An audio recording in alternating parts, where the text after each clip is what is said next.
ज्ञान साधना या ऑफिशियल चॅनलमध्ये आपल्या सर्वांचं स्वागत। खोकला आल्यानंतर काय घरगुती उपाय करता येतील याबद्दल आपण माहिती पाहणार आहोत।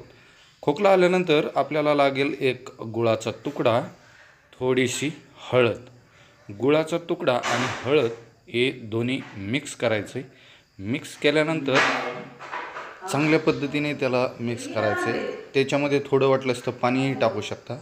त्याची एक चांगली गोळी तयार करायची आणि त्या गोळीचं सेवन करायचे। यामुळे लगेच तुरंत फरक पडतो, खोकला होत नाही। नक्की तुम्ही खोकला झाल्यानंतर करून पहा।